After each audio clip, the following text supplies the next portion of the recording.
Shanti. Today I'd like to talk about the cornerstone. The cornerstone that's rejected by the builders. The cornerstone is rejected by the builders of the physical world. The physical world is built by physical consciousness. The physical world we live in temporarily is the temporary world of the body. What we call body consciousness, that is 3D. The physical exists in 3D, in the three dimensions. And the builders build through the conscientiousness of body consciousness. The builders of 3D effects. It's a short-term effect that is built by the builders, the physical world. And the builders are too busy building to have time to look at themselves, to have time for reflection, to have time for contemplation. They're too busy building. And the opposite of this, and the opposite of them, the world builders, those that are of body consciousness and the physical consciousness, the opposite of this is soul consciousness. And so soul consciousness is the high mind. It's actually the highest mind. And the highest mind in man is in contemplation on the soul, which lies beyond 3D, which lies beyond the matrix. So that body consciousness is consciousness of the body and worldly needs and physical effects. Consciousness connected to and entangled with the body and bodily needs. The things of the body is the 3D mind, the most basic mind, the physical mind with physical needs. It is of the world and not of God. God is beyond physical consciousness, beyond the effects of the world, beyond 3D. And the builders of the world that reject soul consciousness are too busy making up the invented culture, making up the invented world, are too busy inventing the building of the world to see and live in a transcended state, that of soul consciousness, to transmute the consciousness out of the 3D buildings into the building of the infinite cosmos, into the soul conscious heavenly state beyond 3D, the higher dimensions. And they're too busy with deceit, and they're too busy lying, and they're too busy living and dying, the greedy builders of technologies, of cities, of wars, of slavery. They're too busy inventing a worldly culture for your eyes to be tempted by as a fake reality. The link to God is soul consciousness. It's a link to another world, and it's real. It's not physical per se, it's metaphysical. It's not of this world, but of the soul world, the light world, the eternal spiritual world.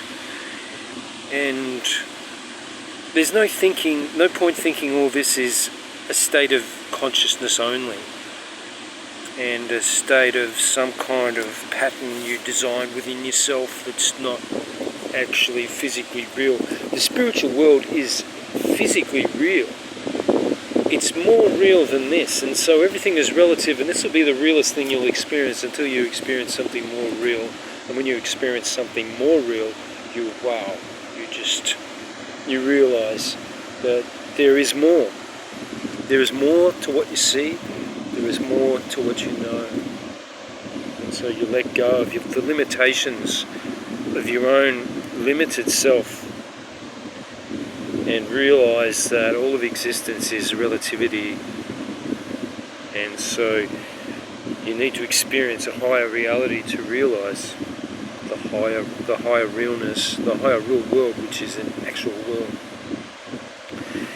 So then the world and the concepts of the world of the body, is built by the builders of the world, the builders of the physical, the builders of desire, and present the temptation of desire to you through the 3D senses. They are seducing the eyes and the senses. They are seducing the frail, weak-minded, greedy, the really fragmented minds of men. The fragmented. They haven't been knitted into a union. They're fragmented and they're feeling empty, and they feel like more is advantageous. And so the builders are tricking and seducing you through deceit, through advertising, through the education system, through the working slave world, and through the concept of history. And so you go through the education system and are educated, and all the brains are the same. They've all been educated with the same knowledge. So the brains are the same. And they're advertised, it's advertised to them to be educated to work. And it's advertised to them to be educated to work, to be a part of history, based on the past history. But, you know, we all have a choice. The gift of life is the choice given to us. The free will given to us, our self-determined freedom of choice. Do I choose this, or do I choose that? And it's the choice that separates our consciousness from other consciousnesses. Human consciousness can make a free will choice and become self-determined. And in alchemy, as we call it, individuation, to become individualized as a soul from the matrix, from the world that's sold to you as a reality through the senses. And the matrix really is the great and secret picture show of effects. It's a stage. It's a stage. It's like a theatre stage. As Shakespeare says, we strut and fret upon the stage. And he tells us that all the world's a stage and all the men and women are merely players, that is, actors. They have their exits and they have their entrances, and one man in his life plays many parts.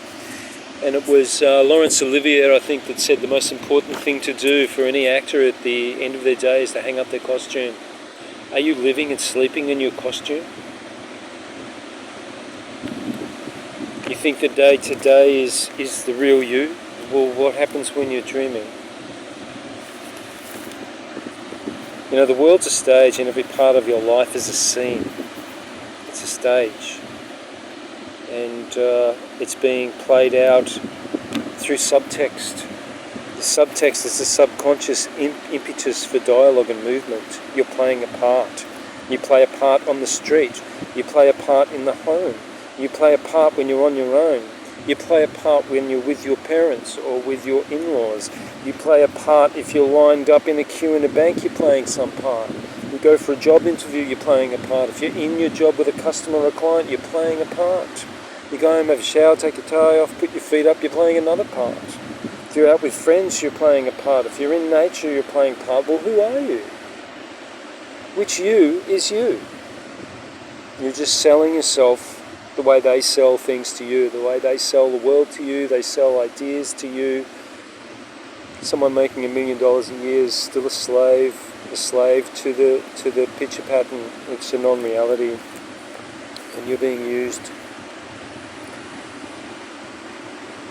And so you're inventing yourself every nanosecond, every second you dress, every moment you wake up, you walk and talk, the way you do your hair, you brush your teeth,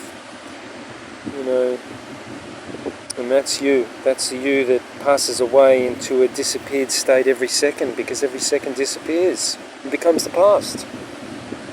Every second a new future is born, and you knew that you're designing another new you in front of the mirror, and that immediately disappears as well.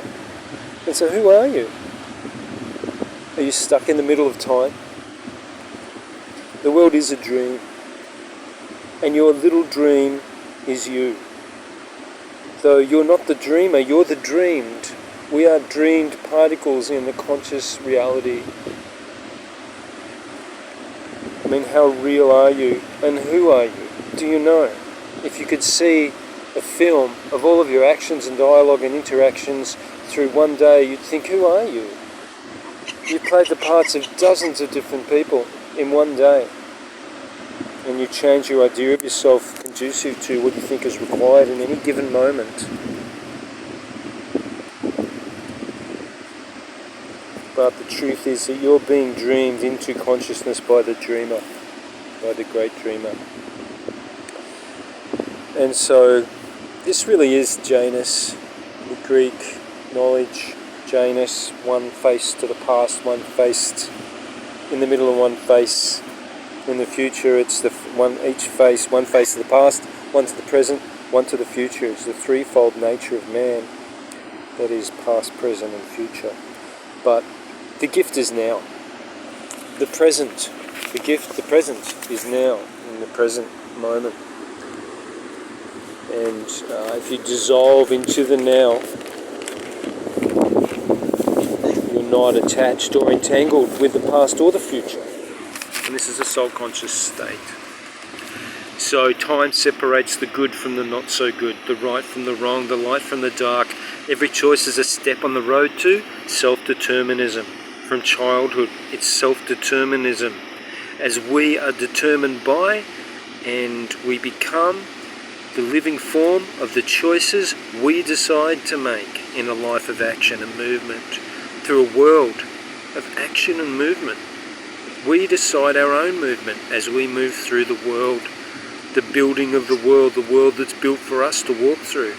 It's up to us to determine what we look at and what we don't look at, what we stop to contemplate and what we do contemplate, what we don't contemplate, what we reflect on becomes who we are. And it's an energetic frequency within the cells of the body and every organ.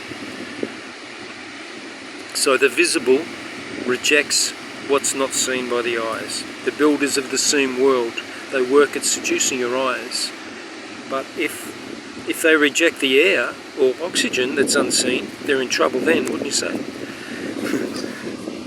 It's what's not seen that gives birth to what's seen. The air, as an example, the breath, your first breath that animates you and gives you life, and form is unseen and given to you by the unseen parent, the lover of life, the grower of life, the giver of life, the architectural designer of life, the cornerstone, not the builders of the false world. The stone the builders reject. Well, we reject the builders, this worldly building. It is simply an economic philosophy of the fantasy world, and it's a simple plan.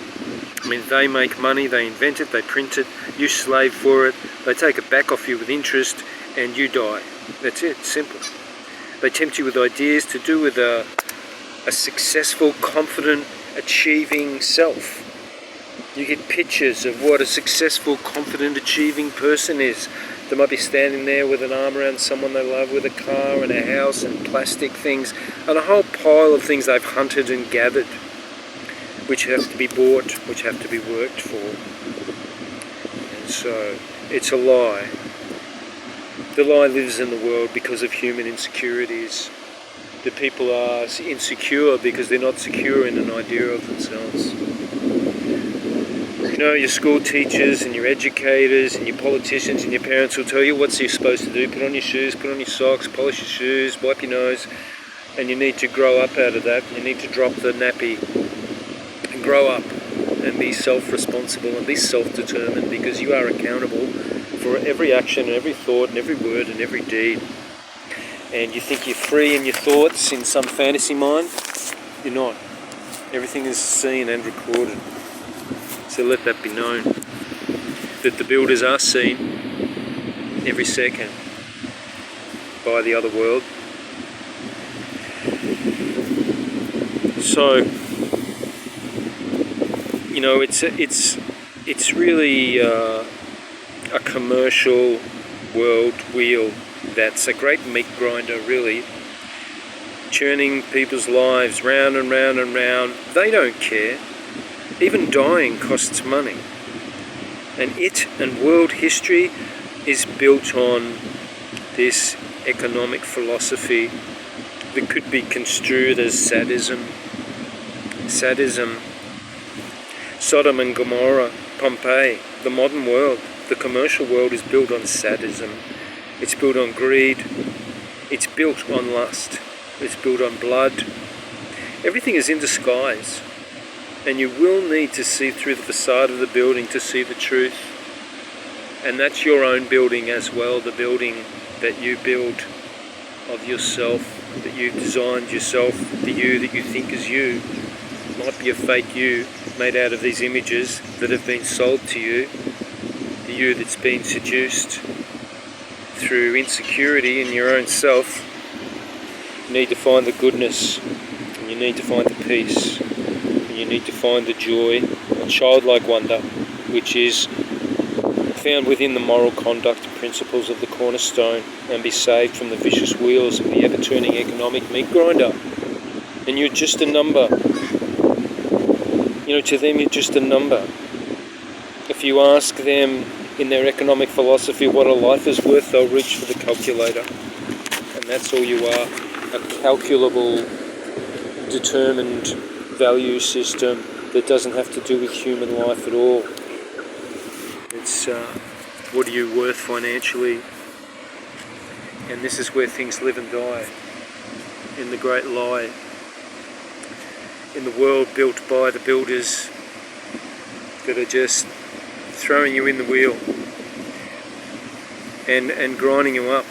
And in Matthew 18:2, Jesus says, Matthew says, "And Jesus called a little child unto him, and set him in the midst of them. And he said, Verily I say unto you, except ye be born again and become as little children, you shall never enter the kingdom of heaven. And whosoever shall humble himself as a little child, as this little child, the same is greatest in the kingdom of heaven. And whosoever shall receive such little child in my name receiveth me. But whosoever shall offend one of these little ones which believe in me, it were better for him that a millstone were tied about his neck, and that he were drowned in the depths of the sea. Woe to the world because of offences, for it must needs be that offences come. But woe to the man by whom the offences came." So, profit of the self is temptation and loss. Temptation and loss. You walk in a tight wire and you make your own choices, whether you lose balance or gain balance. And balance is found in the innocence of the childlike mind. They'll tell you it's superfluous, it's silly nonsense, and you need to grow up, and that's the opposite of the truth. The magic and the wonder and the mystery and the miracles are found in the childlike wonder. So the mature human is the childlike mind, and that's where wisdom is found. Wisdom is found in the wonder of the childlike mind, and that's where magic exists. Literal magic. The other world is physically real, and magic is physically real. And it has to do with the quantum state and quantum interchange. The quantum exchange. Classical physics and the quantum physics. So classical physics is the finite, now 3D classical reality, and quantum is the above dimensions, the multi-dimensional state. So when you're a child, you're innocently learning, and when you are older, a lot of the learning stops. Most adults eventually settle on or adopt or sit on an idea or a group of ideas for the rest of their life. At the end of the life, however, they might realise they've been wrong all along. It's because they forgot to learn with the heart, as they did when they were children. The innocence is linked to the heart, and there's a vulnerability and that sensitivity that's crucial to growth. It's crucial to growth, vulnerability of the sensitive heart. You could could study science and physics to understand the molecular, atomic makeup, etc. with a leaf, and yet still hold it up to the sun and be filled with wonder.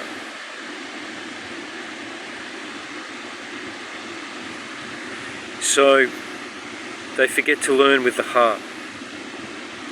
And most of the adults then learn to think conceptually, intellectually, and linearly, and end up just in a mimicry of the generations that went before, memorizing, regurgitating memorized information.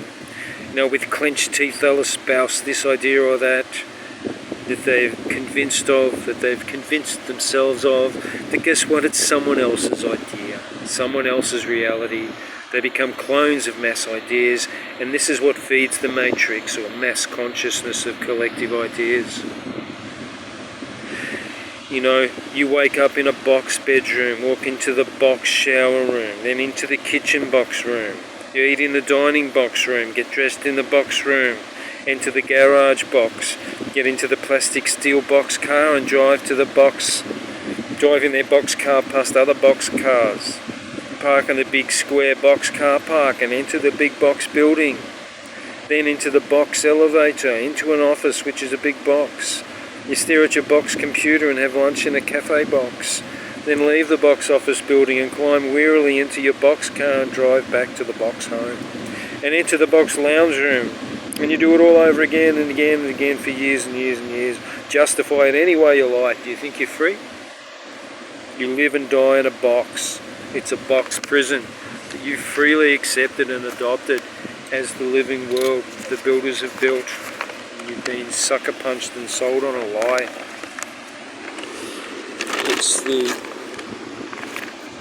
It's the builders build a box world, and you end up being in a box and put in the ground in a box, and you have to pay for that too. And if you could write an autobiography, it'd be my life as a box. Boxes within boxes within boxes within millions and billions of boxes. You know, they build square buildings. Everything is square for a reason.